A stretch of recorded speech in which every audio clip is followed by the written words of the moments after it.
On va immédiatement partir en promenade avec Guillaume. Alors, pas très le loin. Havre, parfois l'architecture laisse la place à la verdure. Exactement. Il y a le bleu de la mer, mais il y a aussi le vert des jardins. Et moi, je vous emmène au jardin suspendu du Havre. C'est dans l'ancien fort de Sainte-Adresse. Il est devenu en 2008 un jardin, c'est merveilleux, un Éden de 17 hectares. Vous allez voir, c'est un espace de détente, mais aussi un lieu d'exposition. La terre n'est pas trop dure, ça va. On peut arracher facilement. Comme tous les jours, Michel et Bérangère entretiennent les jardins suspendus. 10 hectares de verdure nichés sur les hauteurs de la ville du Havre. C'est une passion, c'est même plus un métier, c'est une passion. S'occuper des fleurs, des bissounets pour que le public au moins ait un œil agréable sur toute la végétation, quoi. Quand on a 45 ans de même métier, je crois qu'il n'y a pas beaucoup comme moi. Ce qu'il y a de bien sur ce site-là, c'est qu'on n'a pas de véhicules, on n'a pas de bruit sonore, à part les oiseaux et la nature. Et c'est vraiment la campagne en pleine ville. Le parc accueille chaque année plus de 120 000 visiteurs venus du monde entier.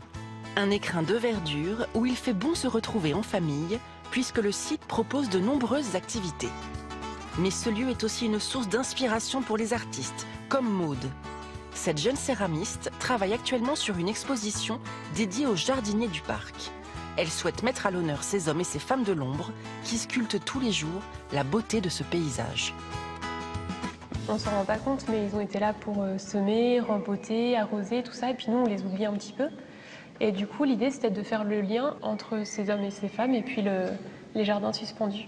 Il y a des arbres immenses qui viennent de partout dans le monde, il y a des plantes, il y a des parterres, tout ça. Et en fait, d'essayer de deviner qui est derrière tout ça, en fait, combien de personnes ont pu travailler là et mettre tout ça en place. Maude partage également son art en proposant des stages d'initiation pour petits et grands. Tu vas voir, c'était à voir un jardin, d'accord? Tu vas voir. Ça va être beau. C'est un bel endroit qui a bien été aménagé, où les familles en ce moment peuvent en profiter et on partage avec les enfants. J'ai marqué mon prénom avec un petit cœur.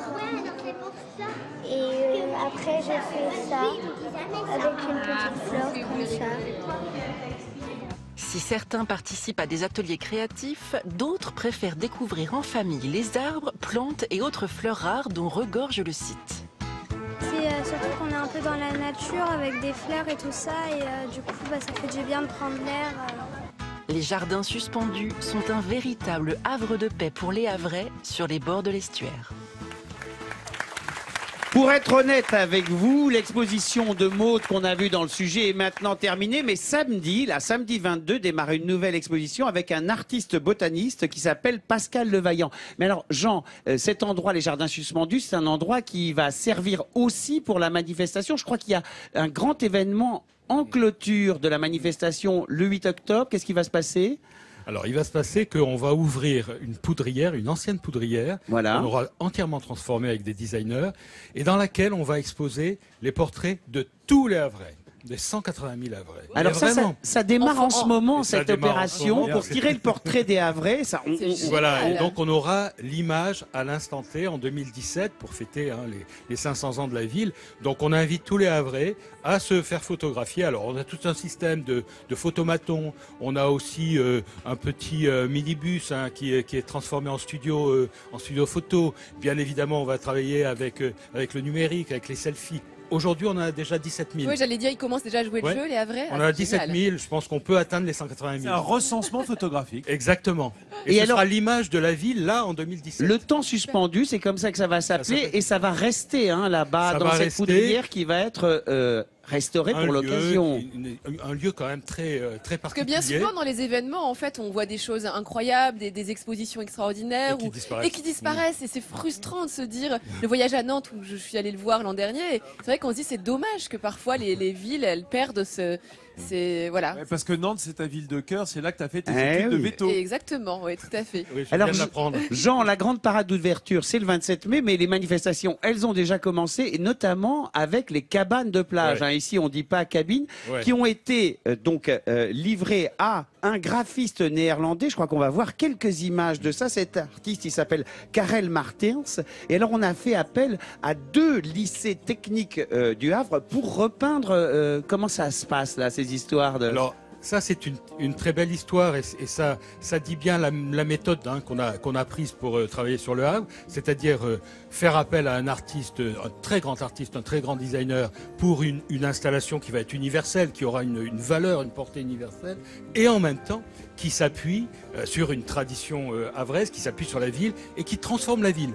Là, maintenant, quand on commence à se balader, elles sont pas toutes peintes. Hein. Il va y en avoir 500, 460. Pourquoi elles sont pas toutes peintes, tiens, d'ailleurs c'est privé, c'est des lieux privés. Alors, il y a des gens qui n'ont pas voulu qu'elles soient peintes. Voilà. Ils voulaient qu'elles restent blanches. Et du coup, ça fait partie du rythme. Évidemment, Karel Martens a joué aussi avec ça. Mais là, typiquement, elles vont être repeintes en blanche après ?